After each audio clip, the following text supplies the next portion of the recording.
Thanks be to God. Thank you, Barbara. I just love this Bible passage. The parallel in Mark's Gospel is in Mark chapter 7. But it's the same. Mark and Matthew are recording the same event, the same conversation between Jesus and the Canaanite woman. And I just love it. I love the record of this encounter. I love how God in Jesus is showing grace. And I love how the woman responds with humility and faith. But let's just have a look at that. And has everybody got a handout? A little bit of paper. And it says, God, me, God, me. God, me, God, me. Yeah, got that? So we'll come back to that in a minute. It's just an easy way to help us to get into the Bible passage. In fact, you could use that same little God, me for almost any passage in the Bible to help you to get into it. But we have, in a moment, I hope we're going to have a video.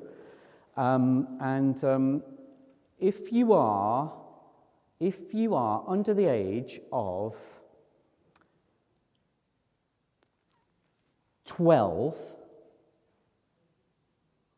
you can come and join me in your very own little TV room down here, and you can watch it down here, and you can also help me with the next bit of the service. So come on down, any kids? Or younger kids? Come and have a seat down here. Come and have a seat.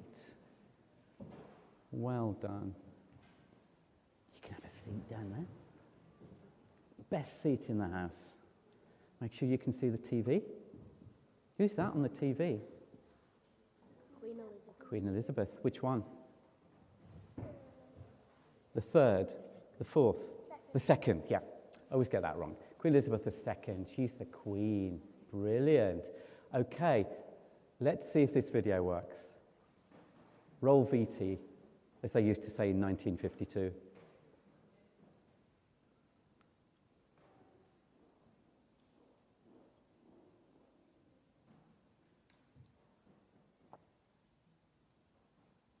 That's playing.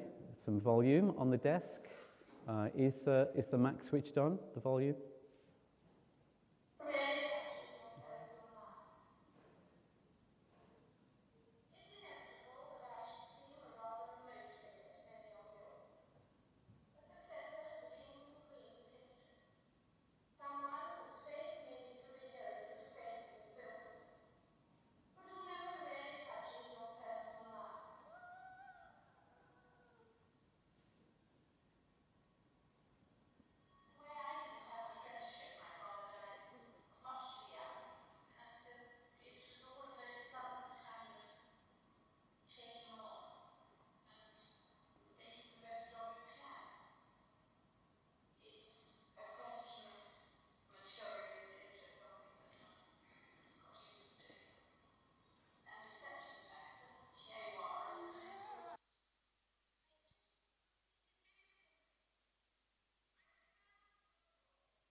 Okay, brilliant, thank you.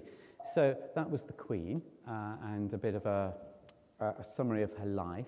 And she was talking about how she meets people and gets to know people, different places. But what is special about today, the 6th of February? What's special about today? Do any of the children know?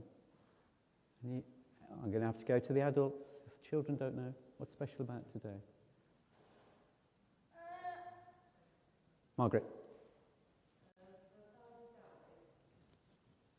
Yeah, Queen's father died and she became the Queen. And then later on this year, in June, we're going to be remembering when she became, she was crowned as the Queen. So how many years has she been the Queen? Okay, do you need a calculator for this? That was 1952 when she became the Queen. It's now 2022. How many years is that? Just take shoes and socks off. She's 90 and a bit, yeah. So how many years has she been the Queen? You guys need a calculator, don't you? Do you? 1952. If I gave you some paper, could you do it? I'm going to ask the grown-ups. How many years? 70 years. So she's been Queen for 70 years. That's a long time, isn't it? Now, imagine. Have you got an imagination? Can you imagine things? Imagine you are waiting for a bus. You're waiting in the bus queue, and there's an older lady standing next to you, and she's got a dog with her, a little corgi dog. Okay, and she turns to you and she says, "Hello, I'm the Queen. It's so frightfully nice to meet you." And she's getting the bus down to Bolton because she's going to Bolton Market, get some fruit and veg. Would you believe her? No. Would you believe it if somebody said to you that she was the Queen? You know, you're walking home today, you met somebody and they said they were the Queen. Would you believe her? No, why not? She has to show us her ID. Oh, she would have to show her ID.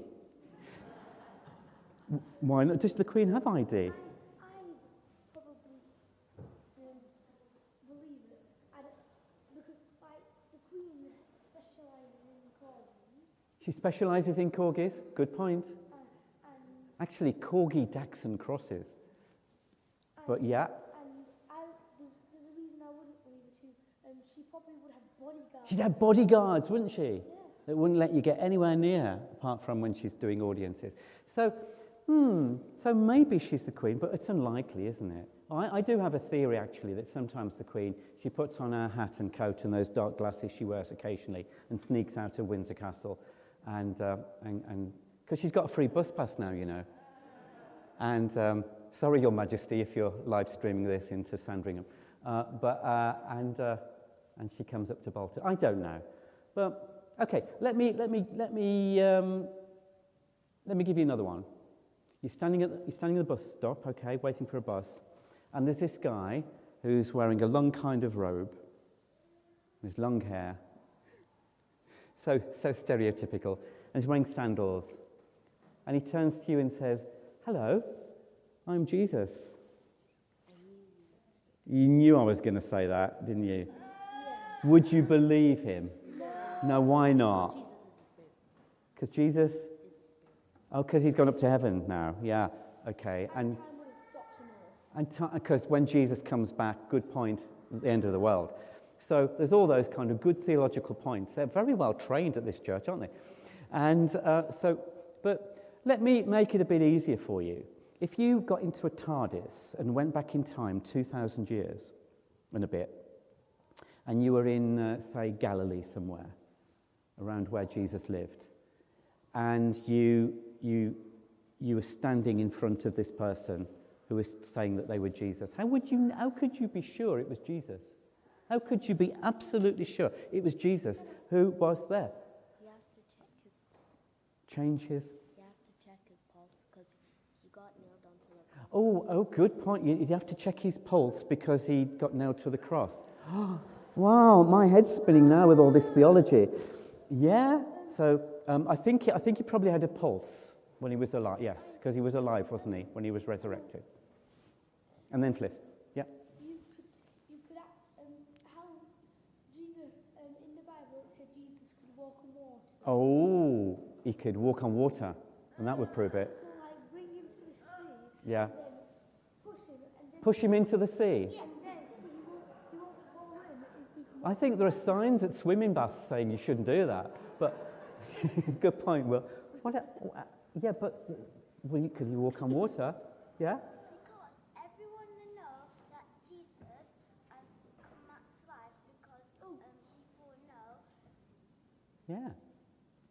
Yeah, the people would know because they'd seen him before and now he was alive. Yeah, hang on. So, performing miracles by what he said, by the way he taught.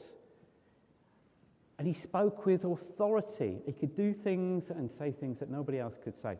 So we would know it's Jesus. No, hang on. Freeze. Are you okay there, Sam? Okay. Yeah. We can read about him in the Bible, can't we? And you know about Jesus because you're taught about him at church and other places. What about friends who aren't Christians? What about people who've not heard about Jesus? How would they know and get to know Jesus? They could read the Bible. Yeah? Who said that? You said that. They could, yeah. They could go to church, so people could come to church. They could be listening on the live stream. I wonder if there's anybody on the live stream this morning who doesn't know about Jesus, but they're just learning about him this morning. Maybe we could tell people about Jesus. Now, this woman in the Bible story, the Canaanite woman, she lived in a place which was kind of not where Jesus usually went. In fact, Jewish people didn't normally go to this place, but she knew about Jesus. Okay? How would she have heard about Jesus? Now, guys, this is in the days before Facebook and internet and stuff that we have today. How might she have heard about Jesus?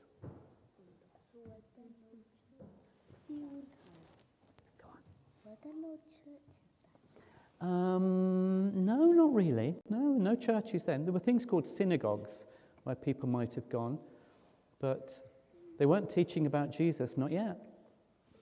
Go on then.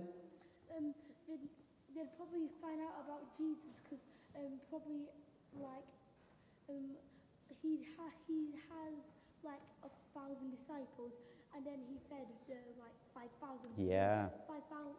6,000 would spread the word. Then Were you here last week? 12,000. Because we did feeding of the 5,000 last week, didn't we? Yeah. And then it would just keep on. And lots of people knew about him. So he was getting really famous. So word was getting out about Jesus, even up into, where was this lady, this Canaanite lady? Did anyone notice? Are they very tired in this place? Tyre and Sidon, yeah, Syrophoenicia. And so she's got to hear about him, but you know, he's not been there before. And I just wonder if God has spoken into our hearts. When we talk to our friends, neighbours about Jesus, you know, lots of people, they just don't know about him. Maybe they've heard bits and pieces. But in some parts of the world, God speaks not only through the Bible, because in some parts of the world, people aren't allowed to read the Bible. God speaks in dreams and visions to people about Jesus. So part of our job as Christians is to tell other people about Jesus so that they can get to know him. And this Canaanite woman, she had great faith. Her daughter was not very well, and because of the Canaanite woman's faith and her belief in Jesus, Jesus healed her daughter. And somebody asked earlier, I think it was Roman, what happened to the girl who was healed? And we don't know. But we know that Jesus healed her. Okay, who's big and strong? Big and strong? You're big and strong. I'm sure you are. Do you want to take that down to the back? And if you guys go down to the back, and there's things in there for you to do for a few minutes while I'm just talking to everyone else.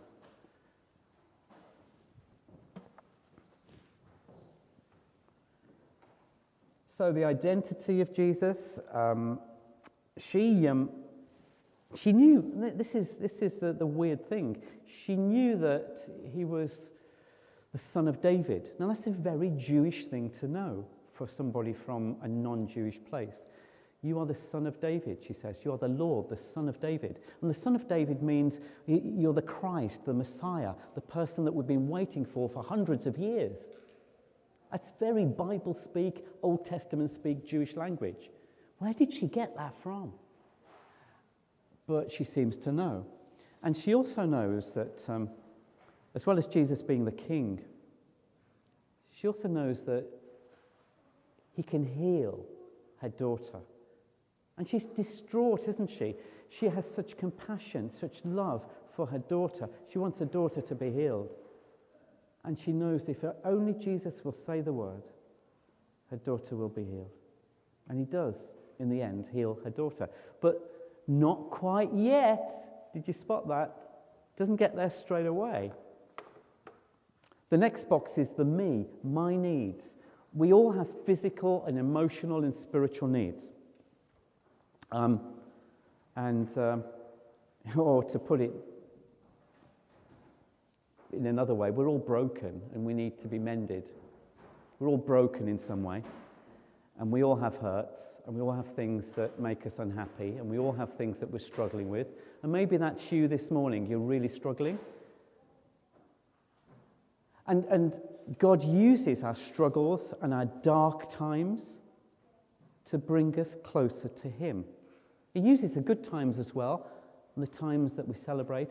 But, do you know, it seems to me that he very often uses those more difficult times and those struggles to bring us close to himself. Because it's in those dark times that we realize that other things don't help. It's in those really dark times that everything else just kind of doesn't really cut it. It falls away. We might think about other ways of looking at life and worldviews. And when the going gets tough, they just don't work. But Jesus, who is God, always works. And he's always faithful, and he's always reaching out to us. He went to Tyre and Sidon to reach out to this woman. Just as in John chapter 4, he goes to Samaria.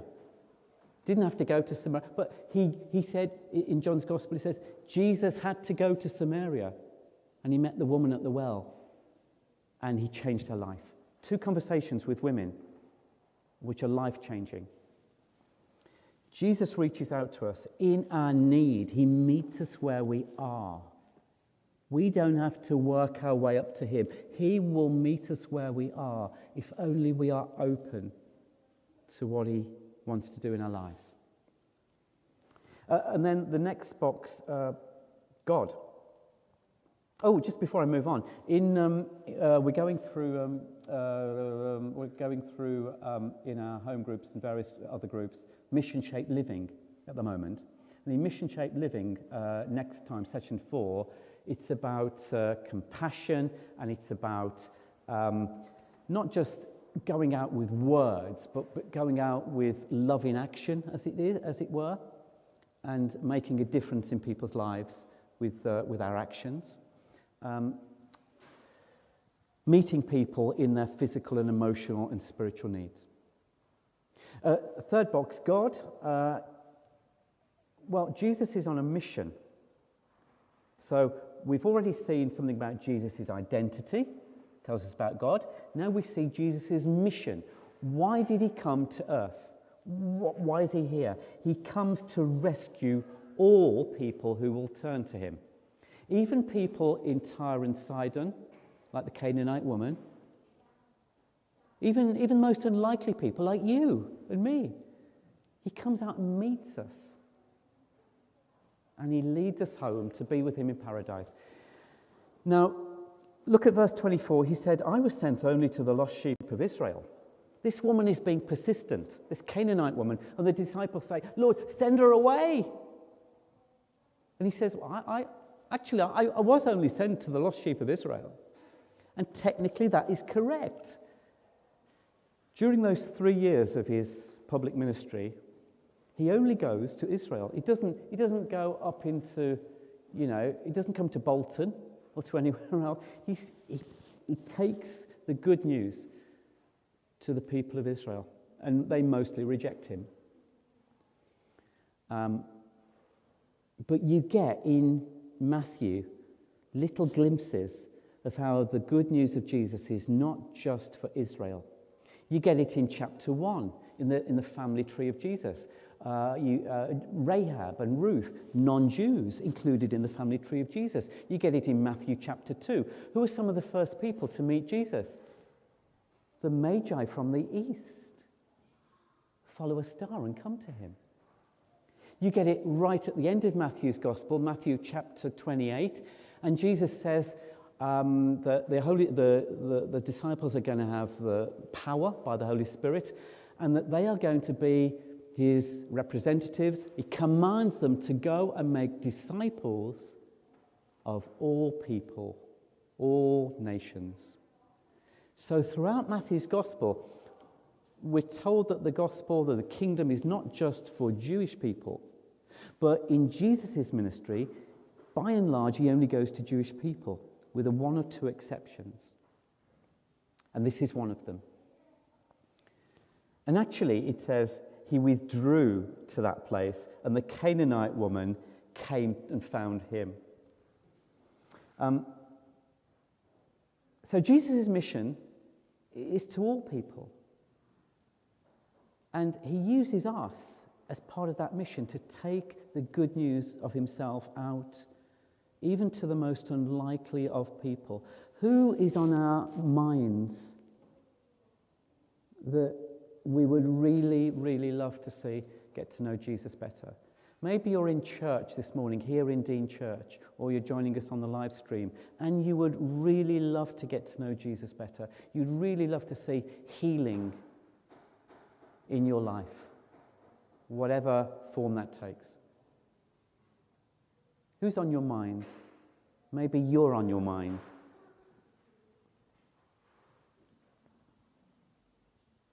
And how are we going to go about that mission of sharing the good news of Jesus Christ with others? It starts with prayer, as we've been learning in the Mission Shaped Living course. We pray for people, and then we just get on and share something about God's love. And the last box, me, my response. What is the response of the woman? Well, it's persistence. Now, get this. Jesus says to her, "It is not right to take the children's bread and toss it to the dogs." You're probably not allowed to say that these days. That's a terrible insult to this lady, this Canaanite lady. He's effectively calling this lady a dog. I love dogs. I think they're great. But in that time, in that culture, Jews would refer to Canaanites as dogs, as kind of subhuman. Not like them, not the chosen people. But Jesus is testing her. He wants to see if she's got it. Is she going to be persistent? Does she understand that Jesus has come first to the Jews and then to the non-Jews? And she does. Look what she says, quick as a flash. I love how this woman is persistent. She said, even the dogs eat the crumbs that fall from their master's table. How awesome is that? Could you come back with a response that quickly to Jesus? And he says, woman, you have great faith. Your request is granted. And that moment, her daughter was healed. There's something rather lovely there, isn't there? Jesus isn't trying to push her away completely, but he just wants to make sure that her faith is real, that she gets all this. That's one of the reasons he speaks in parables. We were thinking about this a few weeks ago. He wants to make sure that we've really got it and that we are being persistent. And she is persistent. She keeps asking him, Lord, will you heal my daughter? When we are talking to Jesus and asking him if he'll do something, let's not just send up a quick prayer and then forget about it. Let's go on praying about something. Let's go on praying until the Lord lays it on our heart to stop praying about something. Let's be persistent in prayer. I think there's a parable about that somewhere. And she has great faith. And the consequences of all this are healing. But of course, the greatest healing is salvation. And when we get to be with Jesus in paradise. Jesus does heal today. He heals emotionally, he heals physically, and he heals spiritually. But he doesn't always heal in the way we expect him to.